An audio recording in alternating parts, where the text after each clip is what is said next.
반갑습니다. 저희 임대표TV는 중소기업 경영자들의 경영에 도움이 되는 유익한 정보 전달을 위해서 운영되는 채널입니다. 많은 관심과 지지 부탁드립니다.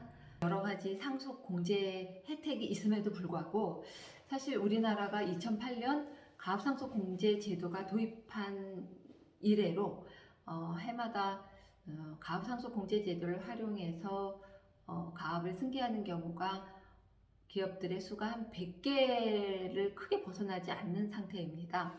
독일의 경우는 만 기업 가까이 가압상속 공제를 매년 이용하고 있는 것에 반하면 우리나라 중소기업들의 가압상속 공제 이용률이 굉장히 저조한 것은 그만큼 우리나라의 가압상속 공제 요건이나 사후관리 요건이 아직 좀 까다롭다는 그런 부분이 공통된 좀 인식인 것 같습니다.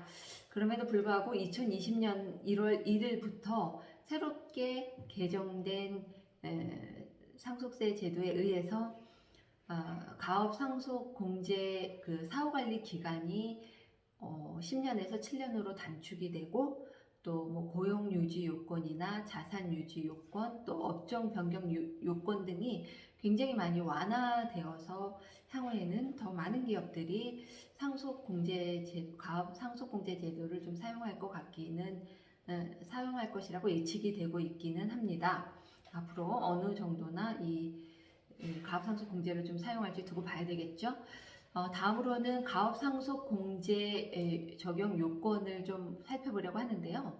가압 상속 공제 적용 요건은 크게 상속 법인 요건, 또 상속을 해주는 피상속인 요건, 대표자 요건, 부모의 요건이죠. 그리고 상속을 받는 자녀, 상속인의 요건, 요 세 가지 측면에서 보려고 합니다.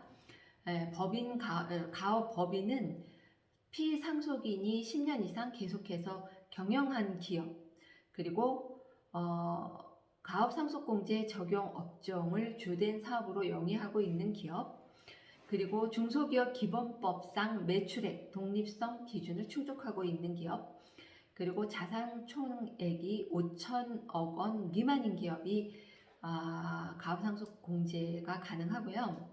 그 다음에 이제 중견기업의 경우는 위에 여러한 요건 외에 상속 개시일의 직전 3개 소득세 과세 기간 또는 법인세 사업연도 매출액 평균 금액이 3천억 원 미만인 경우에 법인들만 가압 상속 공제 혜택을 받을 수가 있고요. 다음으로 이제 피상속인 또 부모님 요건은 보유 주식 기준과 대표이사 재직 요건이 있는데, 보유 주식 기준은 피상속인을 포함한 최대 주주 등 지분이 50% 이상을 10년 이상 계속 보유하고 있는 경우여야 하고요.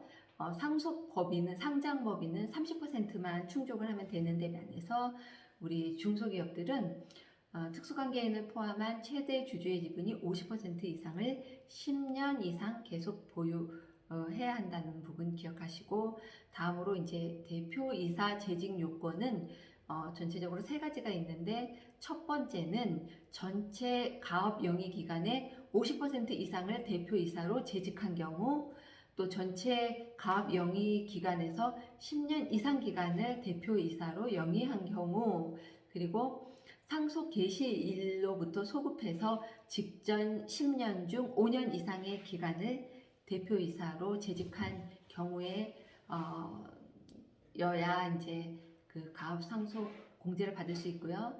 마지막으로 상속인 요건을 살펴보면, 상속인은 연령은 18세 이상이어야 하고, 또 상속 개시 전에 2년 이상 가업에 종사하고 하여야 한다는 가업 종사 기준이 있습니다. 요건이 있습니다. 그런데 여기에는 또 예외 규정이 있는데, 피상속인이 65세 이전에 사망을 하셨거나 피상속인인 부모님이 천재지변 및 인재 등으로 사망을 한 경우, 그리고 상속인이 2년 전부터 가업에 종사하였지만 병역, 질병 등의 사유로 가업에 종사한 기간이 2년이 못 되는 경우에는 이 질병과 병역으로 인해 가업에 종사하지 못한 기간도 가압 종사 기간으로 인정을 해주고 있습니다. 그리고 이제 취임 기준으로는 상속인이 신고 기한까지 가업 상속 기업에 반드시 임원으로 취임을 해야 하고, 그리고 신고 기한으로부터 2년 이내에는 반드시 대표이사로 취임을 해야 한다는 요건이 있고요. 그 다음에 이제 납부 능력은 중견기업에 해당하는 경우 가업 상속 재산 외에 상속 재산 가액이 해당 상속인이 상속세로 납부할 금액의 2배를 초과하지 않을 것이라는 또 기준이 있습니다. 그리고 이제 상속인 기준은 이게 상속인이 다 충족시키지 못하여도 배우자가 이 상속인 요건을 충족한 경우에, 즉 배우자가 연령이 18세 이상이고 또 상속 개시일 이전에 2년 이상 가업에 종사한 기간이 있고 또 신고 기한까지 임원에 취임을 해서 신고 기한으로부터 2년 이내에 대표이사에 취임하는 경우 등등, 이런 그 상속인의 요건을 배우자가 갖춰도 상속인 요건을 충족한 것으로 인정을 해주고 있습니다. 그리고 이제 그 가업 상속 후 7년간 정상 승계 여부 사후 관리 제도에 대해서 좀 안내를 드려야 하는데요. 기존에 우리 중소기업들이 많이 이 가업 상속 공제를 이용하지 못한 것 중에 하나가 사후관리 요건이 엄청 까다로워서였었는데, 2020년 1월 1일부터 사후관리 요건이 대폭 완화가 되었습니다. 그래서 사후관리 기간도 10년에서 7년으로 단축이 되고, 고용유지 조건이나 또 업종유지 조건, 또 자산유지 조건 등등에 있어서 여러 가지가 조금씩 완화된 부분이 있습니다. 이런 부분 다음에 또 자세하게 안내드리기로 하고, 오늘은 사후관리 요건에 대해서 조금 자세하게 보면, 사실 가업 상속 공제를 적용받았다 하더라도 가업 상속인이 상속 개시일 이후에 세법에서 정한 사후 관리 요건을 이행하지 아니한 경우에는 공제받은 금액에서 사후 의무 위반 기간에 따른 추징률을 곱해서 또 다시 상속세를 재계산해서 가산금을, 추징금을 납부를 해야 되는 부분이 있습니다. 사후 의무 이행 위반 사유는 가업 상속인이 상속 개시일부터 7년 이내에 정당한 사유 없이 다음 중 하나의 위반 사항에 해당하는 경우를 말하는데요. 첫 번째는 해당 가업용 자산의 20% 이상을 처분하는 경우입니다. 여기에서 상속 개시일부터 5년 이내에는 10% 이상만 처분을 해도 사후관리 위배가 되는 거고요. 또 5년 이후에 20% 이상 처분을 하게 돼도 상속 자산 유지 의무를 위반하게 되는 거죠. 그리고 해당 상속인이 가업에 종사하지 않는 경우, 상속인이 대표이사 등으로 종사하지 않는 경우, 또 가업의 주된 업종을 변경하는 경우, 이때 그 중불륜의 업종 변경은 허용이 되고 있고, 또 평가심의위원회의 심의를 거쳐서 중불륜의 변경을 허용받고 변경하는 경우는 예외로 하고 있습니다. 또 해당 가업을 1년 이상 휴업하거나 실적이 전혀 없거나 또 폐업한 경우에도 상속인이 가업에 종사하지 않는 경우로 사후관리 의무 위반 요건이 되겠고요. 그 다음에 주식 등을 상속받은 상속인의 지분이 감소되는 경우, 여기에서 상속인이 상속받은 주식을 물납하여 지분이 감소된 경우는 제외하지만 이 경우에도 최대 주주나 최대 출자자에 해당해야 되고요. 상속인이 상속받은 주식을 처분하는 경우, 또 유상증자 시 상속인이 실권에서 지분율이 감소되는 경우, 상속인과 특수관계에 있는 자가 주식 등을 처분하거나 유상증자 시 실권하여 상속인이 최대 주주 등에 해당하지 않게 된 경우도 가업상속 그 주식 지분이 감소된 경우로 사후관리 위반으로 인정이 되고요. 그 다음에 각 소득세 과세기간 또는 법인세 사업연도에 정규직 근로자 수의 평균이 기준 고용 인원의 80%에 미달하거나 총 급여액이 기준 급여액의 80%에 미달하는 경우, 이 조건도 매년 판단해서 어떤 특정 한 해에 이렇게 미달이 나오면 또 사후 관리 의무 위반이 되고요.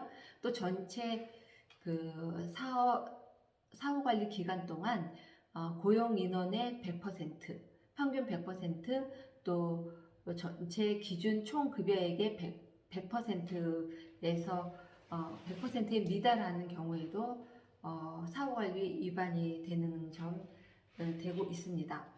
또 가업 상속 공제에 대한 양도소득세 이월 과세 제도가 있는데, 이건 어떤 것이냐면 우리가 가업 상속 공제 받은 재산 중에서 일부 양도소득세 처분을 통해서 양도소득세 과세 대상이 되는 재산에 대해서는 상속인이 양도할 때 피상속인의 보유기간 동안 발생한 자본 이득에 대하여서도 양도소득세로 납부하도록 2월 과세 제도가 도입이 되어 있습니다.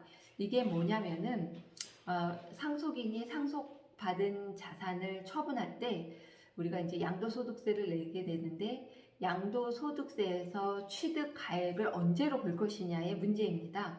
이때 취득가액을 상속인이 상속받은 날이 아니라 피상속인이 이 자산을 취득한 날을 취득한 시점에 취득가액으로 하기 때문에 그동안 바뀐 시간에 대해서 양도소득세를 물기 때문에 이런 부분은 또 우리 가압상속공제가 갖고 있는 또 어려운 점이지 않나, 이런 생각을 합니다. 네, 오늘은 여기까지 가압상속공제 제도 요건과 또 여러 가지 사후관리 요건 및 위반 요건 등에 대해서 알아봐 보았습니다. 오늘 유익하셨다면 구독과 좋아요 부탁드리고 다음에 더 유익한 내용으로 찾아뵙도록 하겠습니다. 감사합니다.